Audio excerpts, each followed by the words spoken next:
काफी पुरानी बात है। एक सेठ के यहाँ एक व्यक्ति काम करता था। सेठ उस व्यक्ति पर बहुत विश्वास करता था। जो भी जरूरी काम हो सेठ हमेशा उसी व्यक्ति से ही कहता था।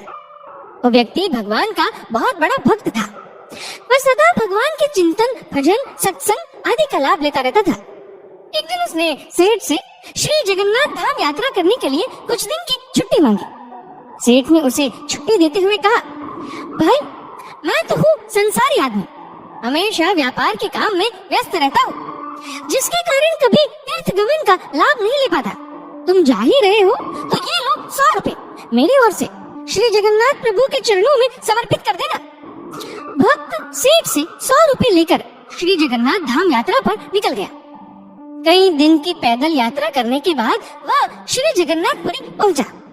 मंदिर की ओर प्रस्थान करते समय उसने रास्ते में देखा कि बहुत सारे संत भक्तजन हरि नाम संकीर्तन बड़ी मस्ती में कर रहे हैं। सभी की आंखों से अश्रुधारा बह रही है।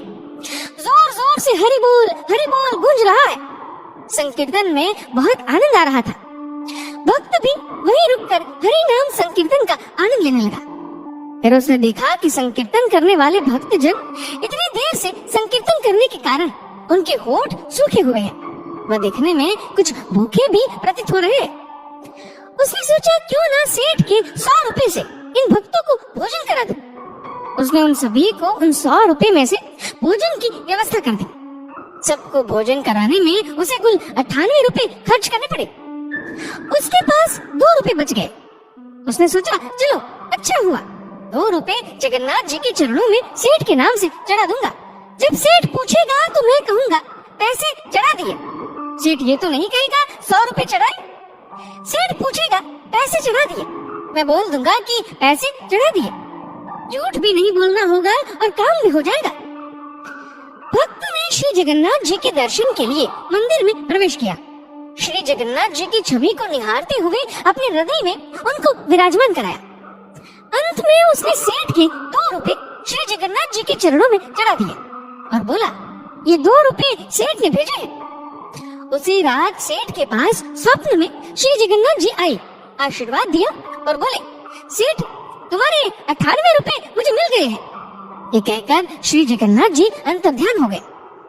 सेठ जाग गया, सोचने लगा मेरा नौकर तो बड़ा ईमानदार है, पर अचानक उसे क्या जरूरत पड़ गई थी। उसने 2 रुपए भगवान को कम चढ़ाए। उसने 2 रुपए का क्या खा लिया, उसे ऐसी क्या जरूरत पड़ी। ऐसा विचार सेठ करता रहा। काफी दिन बीतने के बाद भक्त वापस आया और सेठ के पास पहुंचा। सेठ ने कहा कि मेरे पैसे जगन्नाथ जी को चढ़ा दिए थे। भक्त बोला, हाँ मैंने पैसे चढ़ा दिए। सेठ ने कहा, पर तुमने 98 रुपए क्यों चढ़ाए, 2 रुपए किस काम में प्रयोग किए। तब भक्त ने सारी बात बताई कि उसने 98 रुपए से संतों को भोजन करा दिया था और ठाकुर जी को सिर्फ 2 रुपए चढ़ाए थे। सेठ सारी बात समझ गया। वह बड़ा खुश हुआ तथा भक्त के चरणों में गिर पड़ा और बोला, तुम धन्य हो, तुम्हारी वजह से मुझे श्री जगन्नाथ जी के दर्शन यहीं बैठे बैठे हो गए। भगवान को चढ़ावे की जरूरत नहीं होती। सच्चे मन से किसी जरूरतमंद की जरूरत को पूरा कर देना भी भगवान को भेंट चढ़ाने से भी कहीं ज्यादा अच्छा होता है। हम उस परमात्मा को क्या दे सकते हैं जिसके दर पर हम ही भिखारी। धन्यवाद।